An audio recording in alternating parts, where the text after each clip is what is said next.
T'es-tu déjà réveillé avec cette sensation sourde qu'un malheur allait arriver, sans savoir exactement quoi? Cette intuition silencieuse, presque viscérale, que le monde extérieur est prêt à se retourner contre toi. Tu n'as même pas encore quitté ton lit, mais tu peux déjà imaginer les emails agressifs, les klaxons dans les embouteillages, les regards en coin, les paroles blessantes que personne n'a demandé à entendre.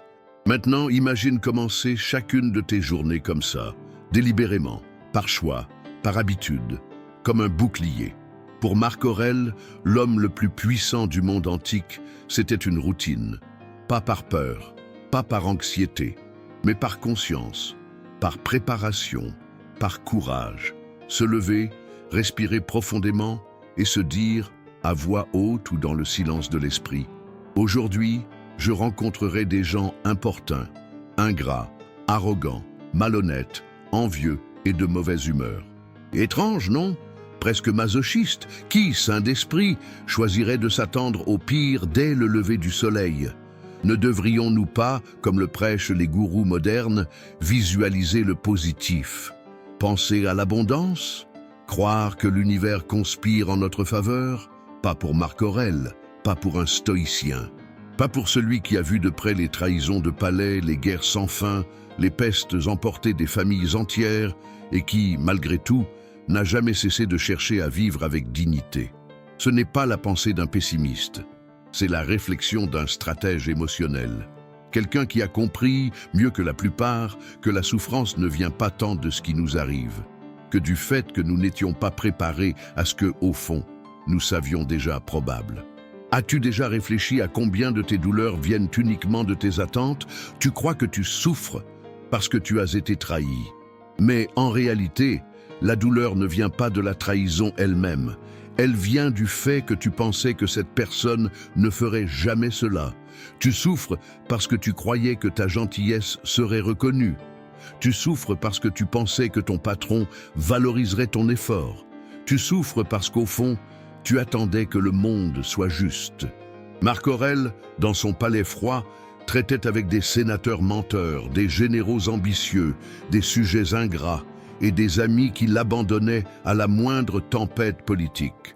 Et pourtant, avant chaque réunion, chaque bataille, chaque décret, il écrivait pour lui-même, comme un rappel intime, presque sacré, que des personnes difficiles croiseraient sa route. Cela ne le rendait pas plus froid. Cela le rendait plus fort. Et si tu faisais pareil? Si tu te réveillais demain en sachant déjà que quelqu'un va t'irriter, un conducteur qui ne mettra pas son clignotant, un collègue qui mentira, un proche qui exigera quelque chose d'injuste, un inconnu qui te méprisera, un algorithme qui t'ignorera. Et si, au lieu de te révolter, tu accueillais cela avec sérénité? Après tout, tu le savais déjà. Cela change tout. Car le coup qui fait le plus mal est celui que tu n'as pas vu venir. Mais si tu l'as anticipé, il fait moins mal. Parfois même, il ne t'atteint pas. Imagine par exemple une journée plutôt calme, rien d'exceptionnel, juste la routine. Puis ton patron entre, regard enflammé, ton sec, et commence à crier. En public, devant collègues, subordonnés, clients. La critique n'est pas toujours juste. Peut-être as-tu fait une erreur, peut-être pas. Mais le sang bouillonne, le visage s'enflamme, les mains tremblent. Tu veux hurler, tu veux pleurer, tu veux disparaître. Maintenant imagine la même journée, avec une différence. On t'a dit tôt le matin que ton patron a mal dormi, qu'il a perdu un client, qu'il est au bord du gouffre. Tu te prépares, tu vérifies ton dossier, tu respires. Quand la colère tombe, elle est toujours injuste. Mais elle ne te surprend pas, et parce qu'elle ne te surprend pas, elle ne te désarme pas. Tu gardes le contrôle, tu résistes, tu gagnes. La différence n'est pas dans ce qui t'arrive, elle est dans ce que tu attendais. Et tu te dis peut-être, mais est-ce que ça ne fait pas de moi quelqu'un de cynique? Est-ce que je ne perds pas foi en l'humanité? C'est tout le contraire, c'est la façon la plus sincère d'aimer l'humain tel qu'il est, et non tel que tu voudrais qu'il soit. Marc Aurèle n'attendait la perfection de personne, parce qu'il savait que la perfection est une illusion. Il ne se faisait d'illusions ni sur ses amis, ni sur ses ennemis, ni sur ses alliés, ni même sur ses propres enfants. Tous étaient imparfaits, tous étaient faillibles, y compris lui-même. Alors il se blindait, pas contre les gens, mais contre ses attentes. Et peut-être que là se cache la leçon essentielle que personne ne nous a jamais apprise à l'école. Il n'est pas faux d'attendre le pire. Ce qui est faux, c'est d'attendre que tout se passe selon tes souhaits, dans un monde qui ne tourne pas autour de toi. Ce qui est faux, c'est de confier ta paix intérieure à quelqu'un que tu ne contrôles pas. Ce qui est faux, c'est de remettre les clés de ton humeur à quelqu'un qui ne sait même pas qu'il les tient entre ses mains. Et toi, combien de fois as-tu fait ça aujourd'hui? Combien de fois as-tu laissé le commentaire de quelqu'un briser ta concentration? Combien de fois as-tu laissé la critique d'un inconnu ronger ton estime de toi?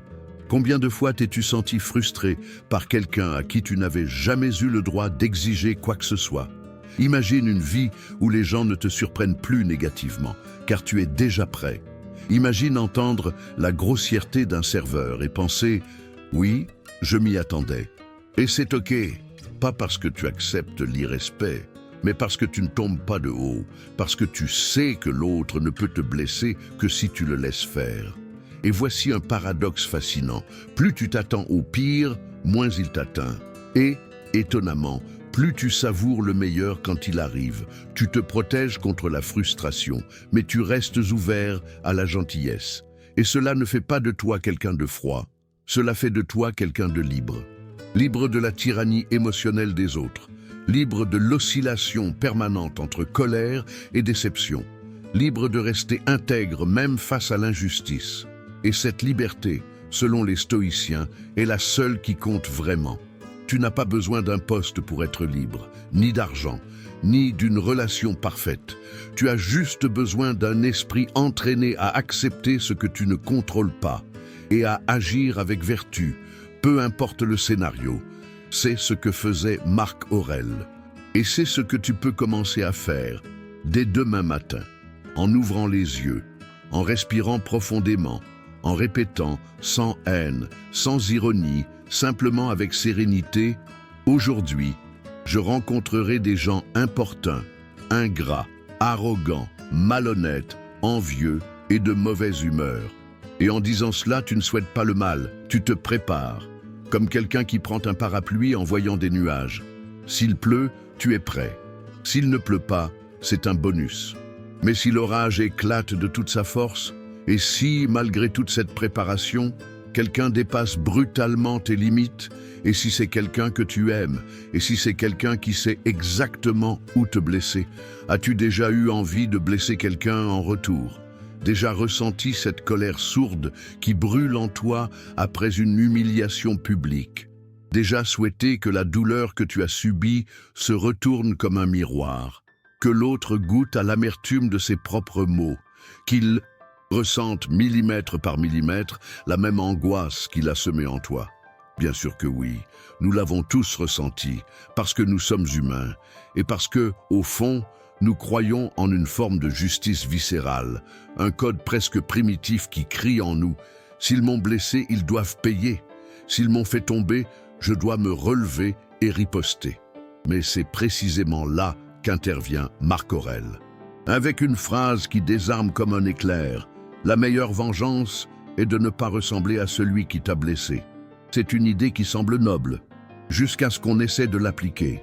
Parce que résister à la vengeance, ce n'est pas être passif, ce n'est pas se taire face à l'injustice, ce n'est pas faire semblant que rien ne s'est passé. C'est quelque chose de bien plus profond. C'est choisir qui tu veux être, même quand le monde te donne toutes les raisons de devenir la pire version de toi-même. Imagine cette scène. Tu es en réunion d'équipe. Tu as travaillé dur pendant plusieurs semaines sur un projet.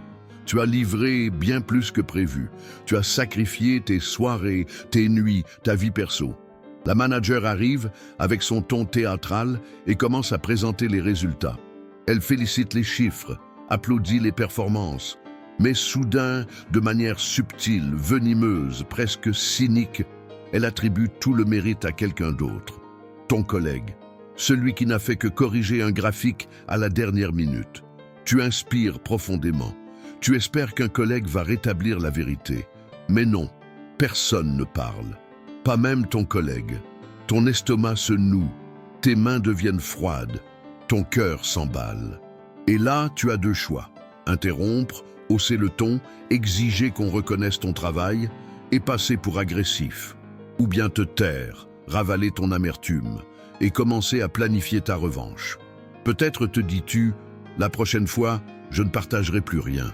Ou pire, je vais saboter le prochain rapport, qu'il se débrouille. C'est compréhensible, mais c'est inutile.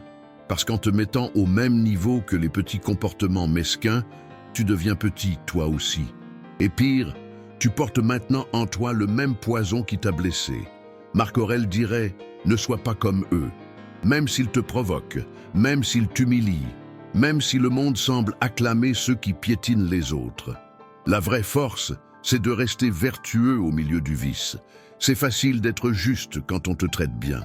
Mais le vrai défi commence quand l'injustice devient la norme, quand le manque de respect vient de ceux qui devraient te soutenir, quand la cruauté porte un sourire. Et alors, dans le silence, tu dois choisir. Vas-tu devenir comme eux ou vas-tu t'élever au-dessus? Écoute bien, pardonner, ce n'est pas oublier. C'est se souvenir sans douleur.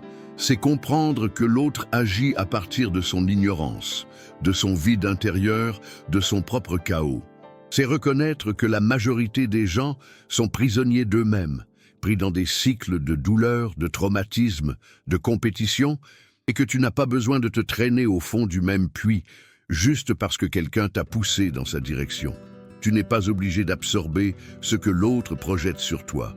Tu n'es pas obligé de répondre avec colère. Tu es libre de briser le cycle, et en le brisant, tu le domines. Pense maintenant à quelqu'un qui t'a profondément blessé. Un ami qui t'a trahi. Un membre de ta famille qui t'a tourné le dos quand tu avais le plus besoin de lui. Un amour qui t'a abandonné au pire moment de ta vie. Tu t'es déjà imaginé revoir cette personne plus tard?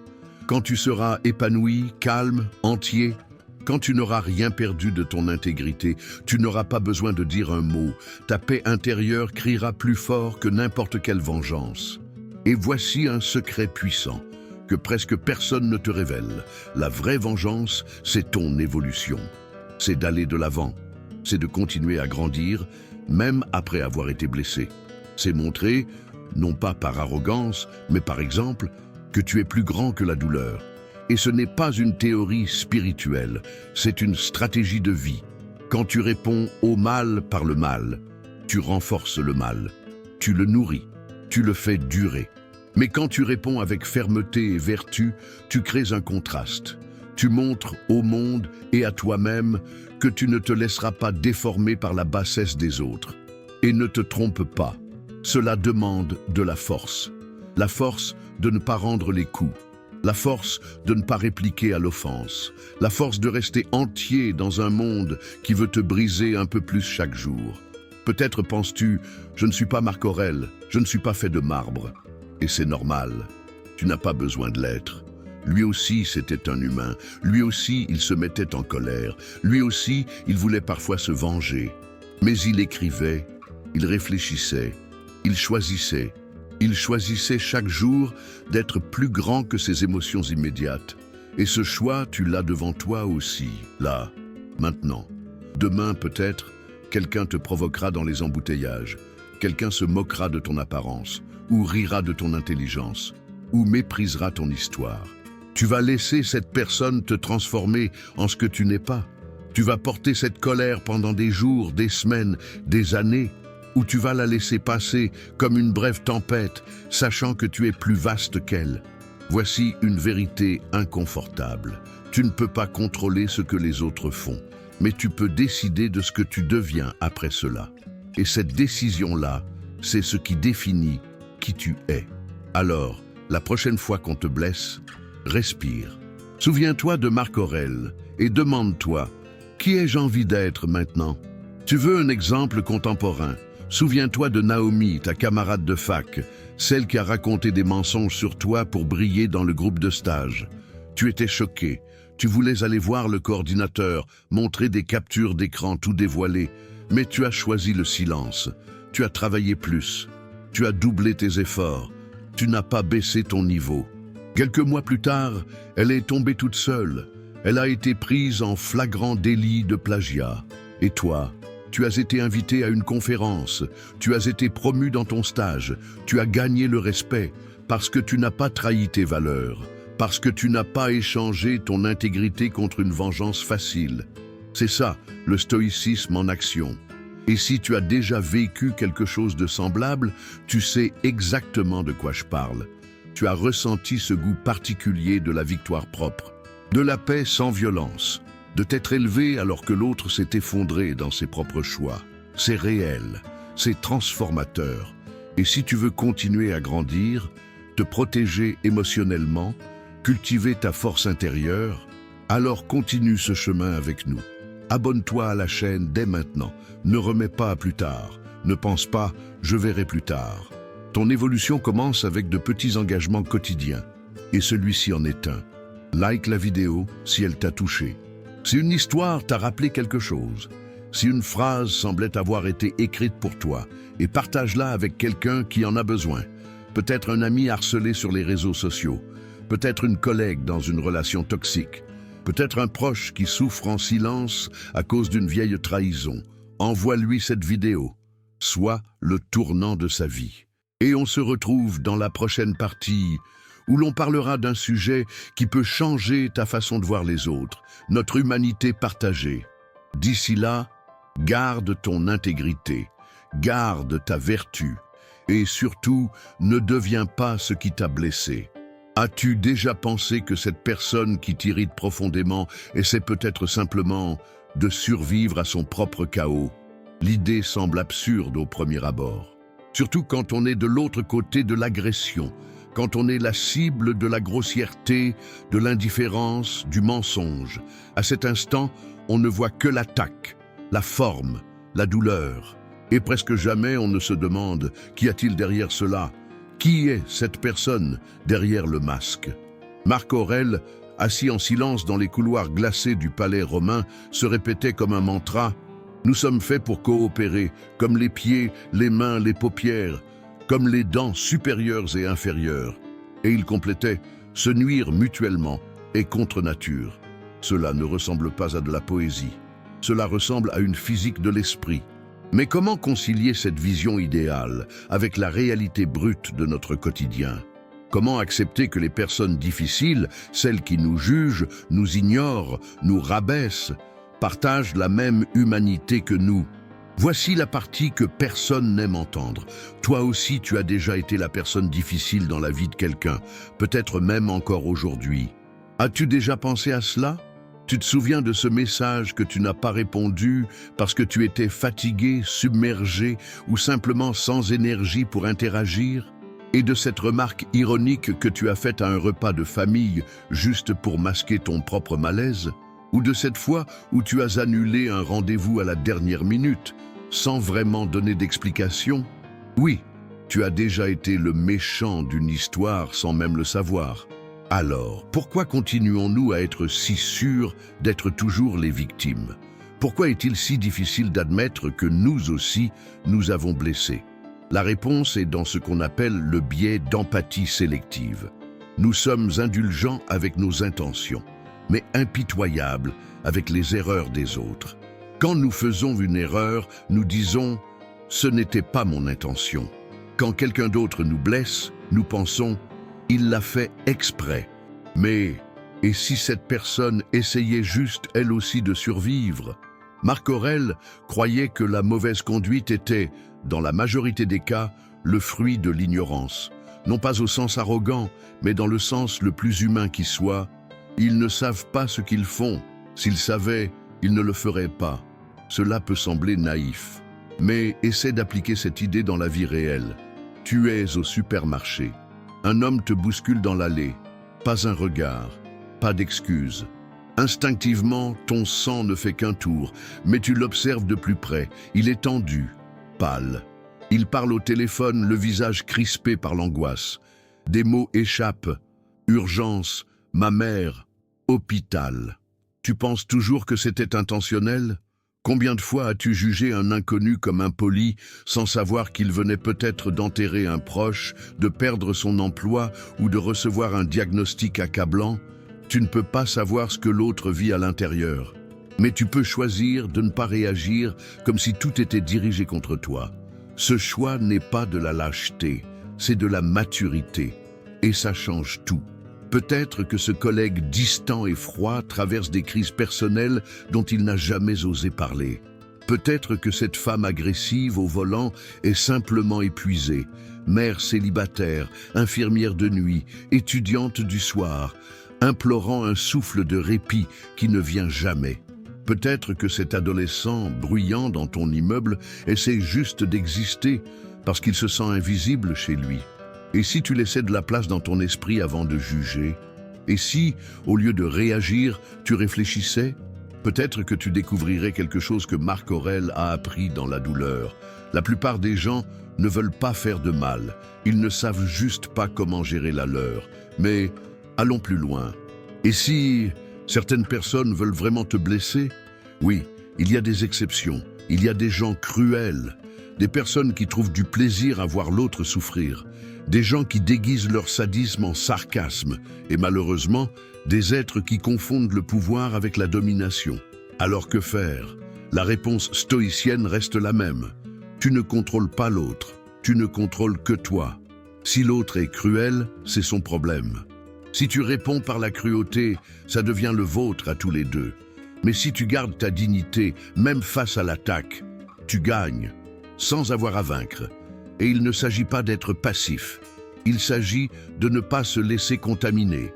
Tu peux partir, tu peux poser des limites, tu peux te protéger, mais sans haine, sans devenir ce que tu détestes. Car il est facile de devenir amer dans un monde qui t'y pousse. Ce qui est difficile, c'est de rester doux quand tout demande que tu te durcisses. Marc Aurèle comparait la vertu à un jardin intérieur. Tu peux l'entretenir ou le laisser pourrir par négligence émotionnelle. Mais une chose est certaine, personne n'entre dans ton jardin sans ta permission. Alors, pose-toi les bonnes questions. Qui laisses-tu entrer? Qui sème la douleur en toi? Et pourquoi continues-tu d'arroser ces graines? Peut-être que le plus grand acte d'amour-propre, c'est de fermer la porte. Non par rancune, mais par lucidité. Tu n'es pas obligé de tout tolérer. Mais tu peux refuser de t'abaisser. Et lorsque tu sens que l'autre est impardonnable, souviens-toi, toi aussi, tu as déjà supplié silencieusement qu'on te pardonne. Dans tes pensées, dans tes rêves, dans tes regrets. Nous ne sommes pas si différents. Il n'y a pas de nous et eux. Il n'y a que des humains essayant de faire au mieux, chaque jour, avec les outils qu'ils ont. Et parfois, ces outils sont brisés. Mais toi, tu as un choix qui change tout. Utiliser ta lucidité comme un pont, pas comme une arme. Alors, la prochaine fois que tu croiseras quelqu'un de difficile, et tu le feras, c'est inévitable, essaie de regarder avec moins de jugement et plus de curiosité. Demande-toi, que traverse cette personne que je ne vois pas? Et si, malgré cela, elle te blesse, tu sais déjà, ne réagis pas comme elle. Car c'est cela qui nous sépare de nos pires versions. La capacité de rester humain, même quand tout nous pousse à l'inverse. Si tu es arrivé jusqu'ici, c'est que tu es prêt pour ce type de choix, prêt à te voir et voir les autres, avec de nouveaux yeux.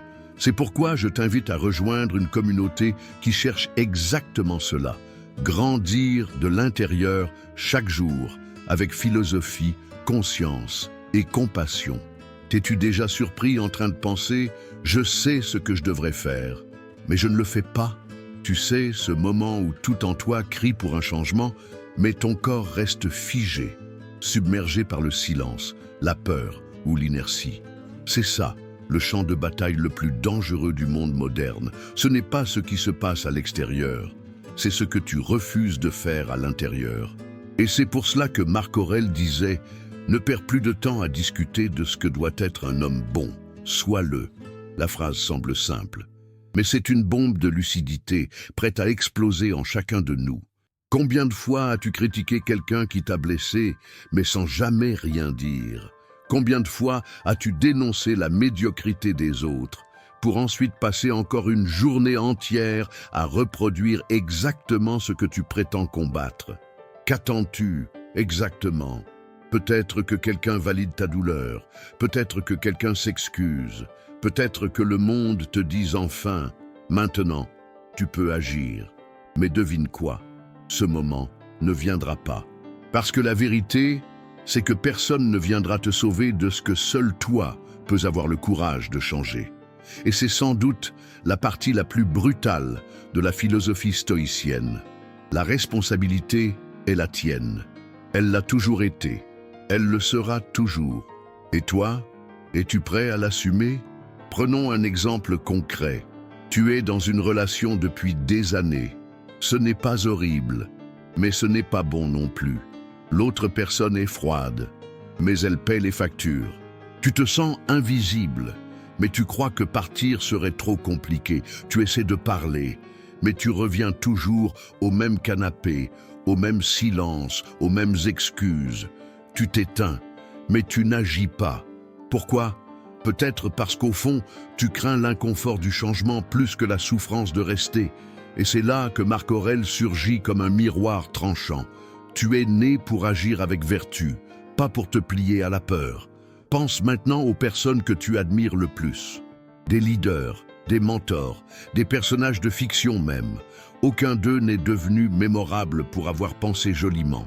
On s'en souvient pour leurs actions, parce qu'ils ont dit ce qu'il fallait dire, parce qu'ils ont décidé quand tout le monde hésitait, parce qu'ils ont pris des risques, même si ce n'était que leur réputation qu'ils mettaient en jeu. Et toi, combien de fois as-tu su qu'il fallait dire quelque chose, mais tu t'es tu? Combien de fois as-tu vu une injustice et tu as détourné les yeux? Combien de fois t'es-tu regardé dans le miroir en te promettant « Demain je change » et tu n'as pas changé? Tu crois que tu as le temps, mais Marc te dirait « Tu vis comme si tu avais 1000 ans. L'urgence, c'est maintenant. » Tu crois que tu as le temps d'avoir cette conversation difficile avec tes parents? De terminer ce projet, de quitter ce travail qui t'épuise, de changer cette habitude qui t'abîme. Mais la vérité nue, brutale, c'est que tu es en train de gaspiller ta vie dans ce que tu fais semblant de tolérer, pendant que tout en toi hurle qu'il faut agir. Et ne confonds pas ça avec de l'impulsivité. Agir avec sagesse, ce n'est pas tout casser.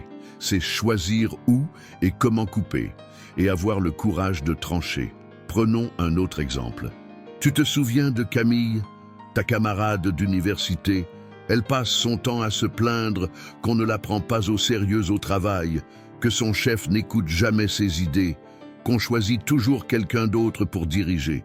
Elle se plaint au café, dans les groupes WhatsApp, sur les réseaux sociaux. Mais en réunion, elle se tait, elle voit les opportunités passer, et elle ne réagit que quand il est déjà trop tard. Est-ce la faute du chef? Peut-être en partie. Mais Marc lui dirait « Camille, arrête de te plaindre de ce que tu n'as pas encore eu le courage d'affronter. Parce que se plaindre, c'est facile. Analyser, c'est confortable. Justifier, c'est presque thérapeutique. Ce qui est difficile, agir au bon moment. Quand ton ego est blessé, quand la chance semble minuscule, quand personne ne te soutient. Et c'est là la clé. Tu n'as pas à agir parce que c'est sûr que ça va marcher. Tu dois agir parce que ne rien faire est en train de te détruire. Combien d'opportunités as-tu laissé passer par peur d'essayer? Combien de relations tu n'as jamais vécues parce que tu préférais garder un peut-être plutôt que de risquer un vrai oui ou non? Combien de fois t'es-tu caché derrière de bonnes intentions, oubliant que le monde se transforme par les actes, pas par les belles idées? Marc Aurèle n'est pas devenu un symbole de lucidité stoïcienne parce qu'il écrivait bien. Il a affronté des guerres, des épidémies, des complots politiques, des deuils déchirants, et jamais il n'a renié ses principes. Il agissait, même blessé, même épuisé, même sans garantie. Et c'est ce qui le distingue de tous ceux qui se contentent de commenter le monde. Peut-être que toi aussi, tu attends que le courage arrive avant de prendre ta décision. Mais si je te disais que c'est l'action qui construit le courage, pas l'inverse. Tu agis même avec la peur. Tu agis sans savoir la fin. Tu agis parce que l'inertie t'étouffe davantage que le risque. Et quand tu bouges, la peur comprend qu'elle n'a plus de pouvoir. Peut-être qu'aujourd'hui est le jour où tu dois enfin ouvrir cette conversation que tu évites depuis des mois. Envoyer ce mail, Écrire cette lettre, quitter ce groupe, t'inscrire à ce cours, dire ce que tu ressens vraiment. Oui, ça va faire mal, mais la douleur de l'honnêteté est toujours moindre que le supplice du non-dit. Et avant que tu ne dises « oui, mais… » et si, rappelle-toi, vivre dans le « et si » permanent, c'est la forme la plus silencieuse de mort intérieure. Marc Aurèle n'attendait pas que le monde change, il se changeait lui-même. Et en faisant cela, il changeait tout autour. Toi aussi, tu en es capable. Mais pour cela, il te faut te relever du sol émotionnel où tu te couches pour fuir la vérité. Il faut arrêter d'appeler la lâcheté prudence et la peur sagesse. Tu sais ce que tu dois faire. Au fond, tu l'as toujours su. La seule vraie question, c'est vas-tu continuer à inventer des excuses? Ou vas-tu enfin commencer à devenir celui que tu es né pour être? Si cette question te dérange, félicitations. C'est qu'elle a touché là où elle devait. Arrête-toi un instant, respire profondément et sois honnête avec toi-même. As-tu déjà souhaité vivre la vie de quelqu'un d'autre? As-tu déjà regardé une photo sur Instagram et pensé « Pourquoi ma vie n'est pas comme ça ?» As-tu déjà lu un post célébrant la réussite de quelqu'un et ressenti ce petit pincement silencieux dans la poitrine? As-tu déjà fait semblant d'être heureux pour quelqu'un alors qu'en vérité tu te sentais oublié? Si la réponse est oui, tu n'es pas seul.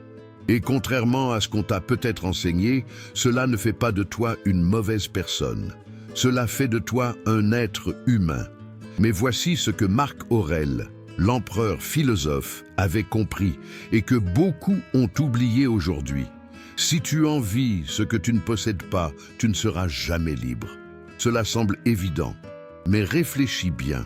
Nous vivons à l'ère la plus paradoxale de toute l'histoire humaine. Jamais nous n'avons été aussi connectés. Et pourtant, jamais autant en comparaison permanente. Tu ouvres les yeux et avant même de te brosser les dents, tu as déjà vu 3 personnes en voyage, 2 qui viennent d'être promues et une autre qui célèbre un mariage digne d'un film. Et toi, tu es encore en pyjama, les cernes bien visibles, à te demander si tu vas trouver la force d'affronter une nouvelle journée dans un boulot qui ne te comble même plus. Et une question s'infiltre, doucement, insidieusement. Où est-ce que j'ai raté quelque chose? La vérité, tu n'as rien raté. Tu es simplement tombé dans le piège de l'envie, cette force discrète, presque invisible, qui ronge ta paix intérieure pendant que tu fais semblant que tout va bien à l'extérieur. Et le plus dangereux, c'est que très souvent, tu ne te rends même pas compte que tu es contaminé. L'envie ne hurle pas, elle chuchote, elle se déguise en motivation, en ambition, en exigence constructive.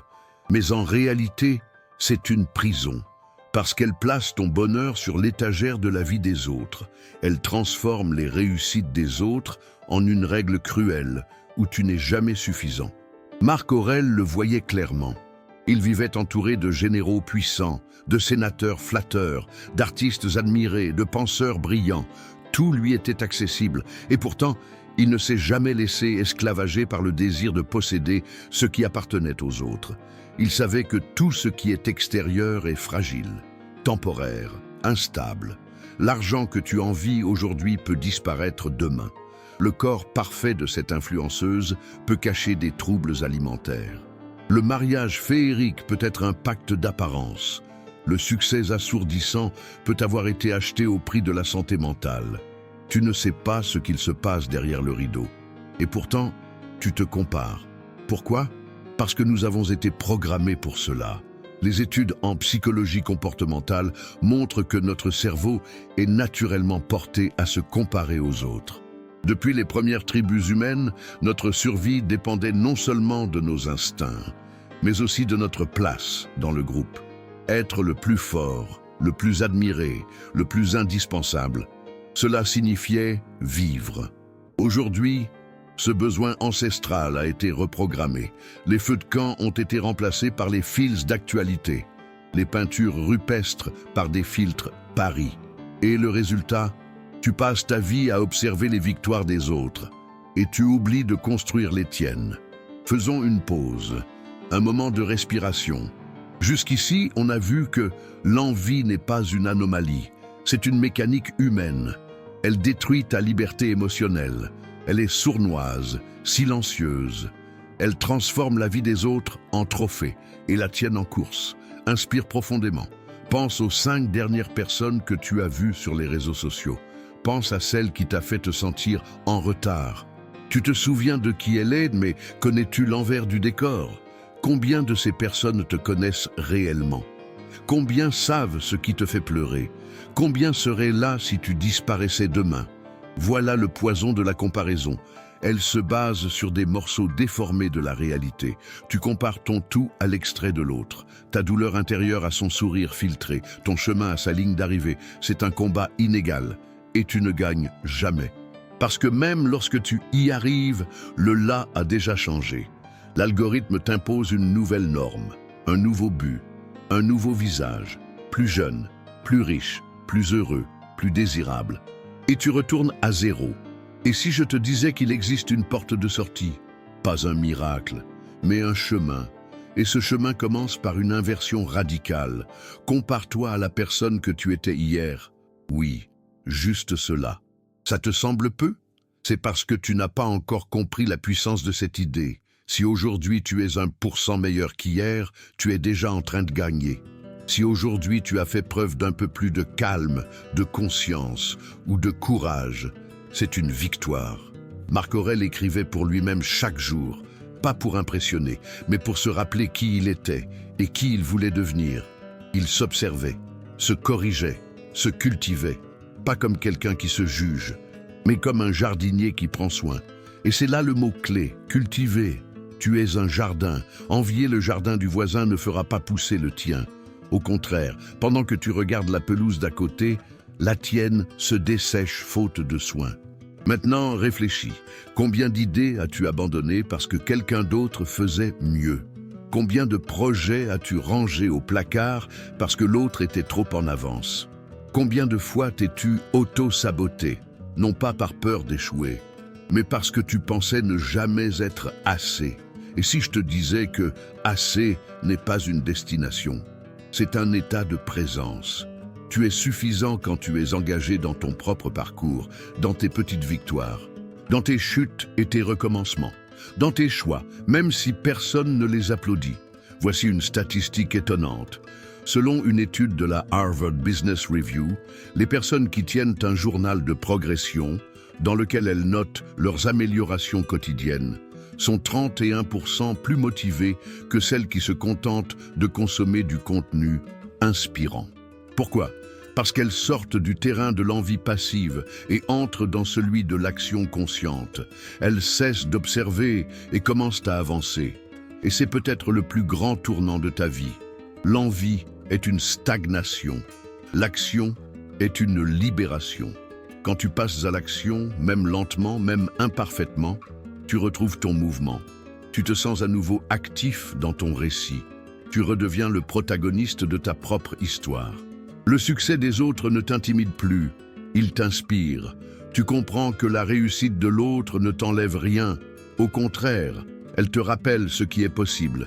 Marc Aurèle disait « L'âme se rétrécit lorsqu'elle se disperse dans ce qu'elle ne peut contrôler. » Et le succès des autres, tu ne peux pas le contrôler, mais tu peux contrôler ta discipline, ta déontologie, ta pratique quotidienne, ta courage de continuer même quand personne ne regarde. Et c'est cela qui construit la liberté. Alors, la prochaine fois que l'envie frappe à ta porte, et elle frappera, c'est inévitable, ne la repousse pas avec colère. Regarde-la, remercie-la pour le signal et transforme-la en énergie. Tu n'as pas besoin d'être quelqu'un d'autre. Tu as juste besoin d'être celui que tu es en train de devenir. Et si cela te paraît encore trop peu, c'est parce que tu n'as pas encore vu tout ce que tu as déjà parcouru. Et maintenant, si ce message t'a touché, t'a remué, t'a fait réfléchir, alors il est temps d'agir. Imagine que, à cet instant précis, tout ce que vous possédez disparaît. Votre emploi, votre maison, votre téléphone, votre corps en bonne santé, votre partenaire, votre compte en banque. Imaginez-vous vous réveiller et découvrir que rien de ce que vous pensiez être à vous ne vous appartient plus, pas par punition, ni par malchance. Simplement parce que la vie, silencieusement, a décidé de vous rappeler une chose que vous aviez oubliée. Rien n'est garanti. Trop brutal, c'est voulu. car c'est le rappel le plus urgent que vous devez entendre aujourd'hui. Vous vivez comme un propriétaire, mais vous n'êtes qu'un invité. Marc Aurèle le savait mieux que quiconque, et c'est peut-être pour cela qu'il fut l'un des hommes les plus lucides de l'histoire. Il disait que toutes les bénédictions que nous avons, nos biens, nos relations, notre statut, même notre corps, sont des prêts accordés par la fortune. Tout vient, tout passe, tout revient, et rien, absolument rien, n'est sous notre contrôle éternel. Et c'est ici que commence la véritable provocation. Si tout ce que vous avez est temporaire, pourquoi vivez-vous comme si c'était éternel? Pourquoi tant d'attachement, tant d'anxiété, tant d'obsession pour conserver, conquérir, protéger, accumuler? Parce que nous confondons possession et permanence. Nous pensons qu'en possédant quelque chose, nous le figeons dans le temps. Qu'en obtenant un titre, nous scellons notre importance. Qu'en accumulant de l'argent, nous blindons notre existence. Mais la vie est toujours prête à nous détromper. Vous voulez une preuve? Regardons les chiffres. Selon la Réserve fédérale américaine, 78% des millionnaires américains perdent leur fortune en 3 générations. Autrement dit, ce qui est un luxe aujourd'hui sera un souvenir demain. Ce qui semble inattaquable aujourd'hui sera vulnérable demain. Vous vous souvenez de Blockbuster? C'était un géant du divertissement, une puissance. Aujourd'hui, ce n'est qu'un souvenir nostalgique. Et cet influenceur que vous suiviez il y a 2 ans, où est-il? Disparu dans l'algorithme. Et cet ami que vous croyiez garder pour la vie, est-il toujours là? Tout change. Toujours. Même lorsque vous prétendez que non. Voici le conflit intérieur qui nous traverse tous. Nous voulons de la stabilité, dans un monde qui n'offre que du mouvement. Nous voulons un amour éternel, une santé qui ne vacille jamais, une reconnaissance qui ne s'efface pas. Mais rien de cela n'est figé, parce que la vie est flux. Et vouloir figer le flux, c'est justement ce qui cause la souffrance. Marc Aurèle n'était pas un moine retiré. Il était empereur. Il avait accès à tous les luxes, plaisirs, titres, guerres, acclamations, flatteries. Mais il savait que tout cela n'était que fumée. Il a écrit « Tu pourrais quitter cette vie à tout instant, que cela guide tes paroles, tes pensées, tes actes. » Cette phrase n'est pas une menace, c'est un rappel. Un appel à la conscience, un cri d'urgence, parce que ce que vous avez aujourd'hui, l'amour de quelqu'un, votre jeunesse, votre influence, votre maison, peut ne plus être là demain. Et alors, vous devez vous poser la question, vivez-vous ou vous accrochez-vous? Avez-vous une voiture? Ou est-ce la voiture qui vous possède? Avez-vous un poste? Ou est-ce le poste qui soutient votre estime de soi? Êtes-vous avec quelqu'un? Ou craignez-vous simplement la solitude? Et si tout disparaissait? Qui seriez-vous sans votre nom, votre titre, votre adresse, votre profil en ligne? C'est pourquoi les stoïciens défendaient un principe si impopulaire de nos jours, le détachement. Actif, pas au sens de tout abandonner, devenir ermite ou fuir le monde, mais au sens de tout utiliser, sans devenir dépendant de rien. Vous pouvez avoir une relation profonde, sans penser qu'elle est acquise. Vous pouvez avoir de l'argent, sans croire qu'il définit votre valeur. Vous pouvez réussir sans devenir esclave de la performance. Mais pour cela, il vous faut un courage rare, le courage de perdre. Oui, il vous faut regarder chaque aspect de votre vie et dire « Si je perds cela, je souffrirai, mais je ne cesserai pas d'être moi ». C'est la seule vraie sécurité. La sécurité de savoir que même au cœur de l'effondrement, vous resterez entier. Et peut-être vous demandez-vous, peut-on aimer profondément sans s'attacher? Peut-on s'engager dans le monde sans s'y accrocher? Oui, c'est difficile, mais c'est possible, parce que le détachement stoïcien n'est pas de l'indifférence. C'est une offrande sans illusion. C'est aimer quelqu'un en sachant qu'il peut partir. C'est se consacrer à un projet en sachant qu'il peut échouer.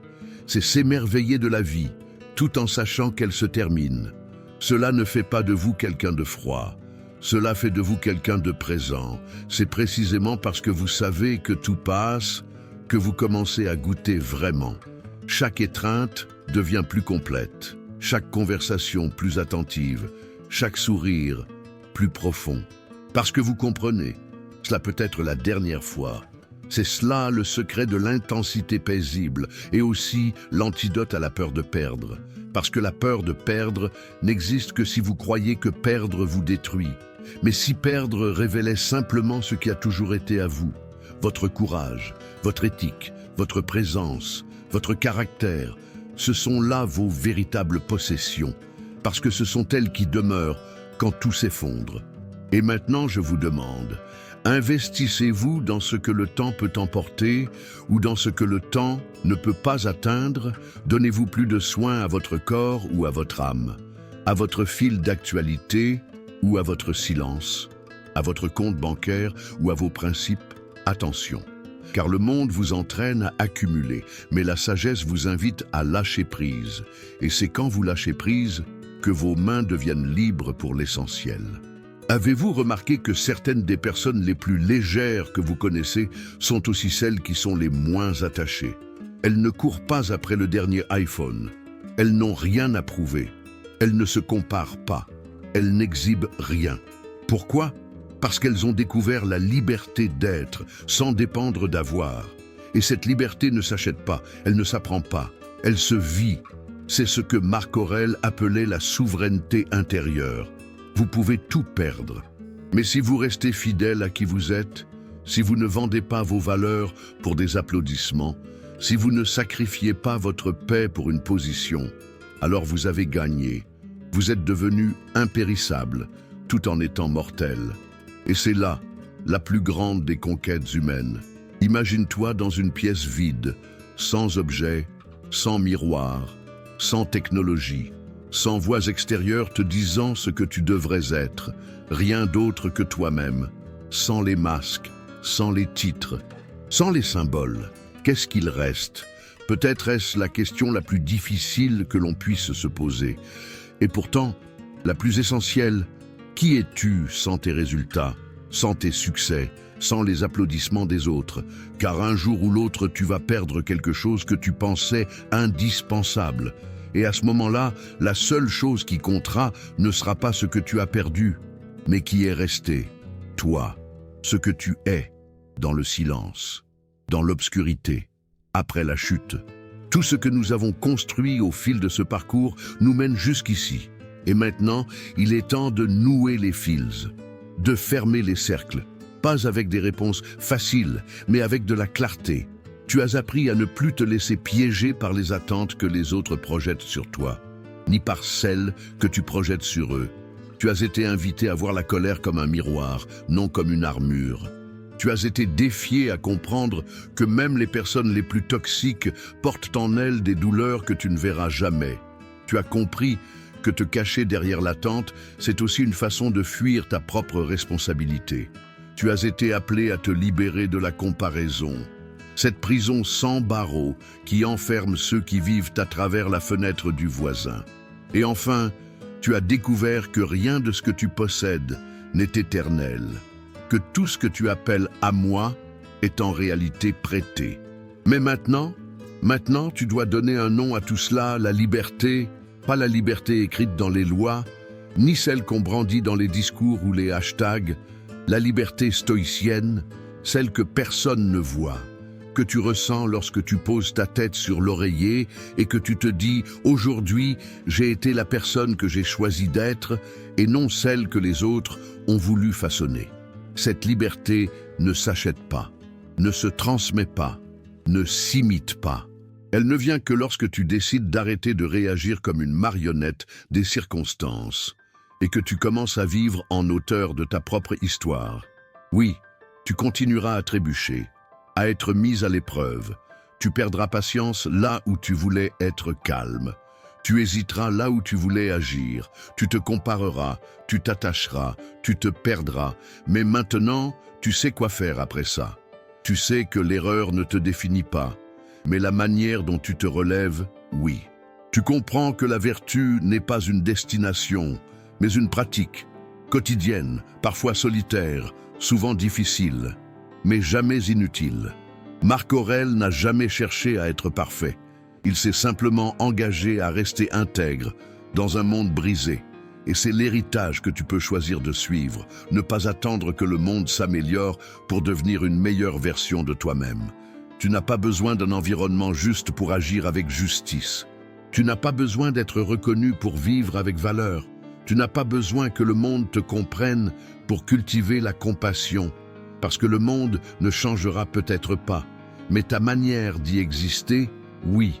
Et ça change tout. Peut-être penses-tu qu'il est trop tard, que tu aurais dû commencer plus tôt, mais la vérité est simple, le bon moment n'a jamais été une date. Il a toujours été une décision. Et si tu es ici, maintenant, en train de lire ces mots, c'est que quelque chose en toi est encore vivant et prêt.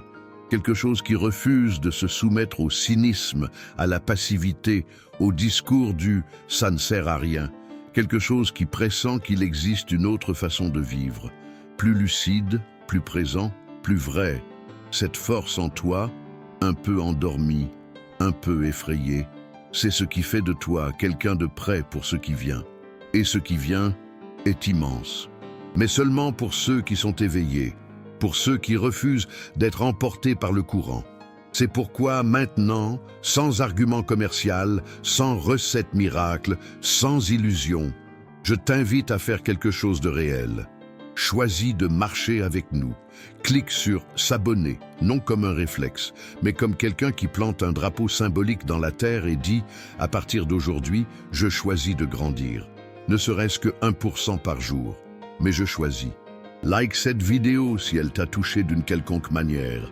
Si à un moment donné tu t'es dit « c'est moi », si une phrase t'a coupé le souffle ou t'a redonné de l'air, commente, écris ce qui t'a marqué. Pas pour nourrir les statistiques, mais parce que les mots écrits ont du pouvoir. Et peut-être qu'en écrivant, ta propre vérité résonnera plus fort. Partage.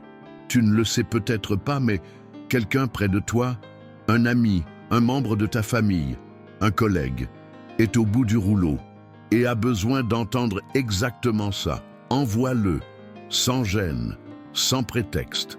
Peut-être que ce simple geste changera la trajectoire de quelqu'un. Et si tu penses que c'est fini, ce n'est pas fini. Le prochain contenu est déjà en préparation et il plongera dans quelque chose d'encore plus profond. Que faire quand tu sens que tu n'as même plus le contrôle de toi-même?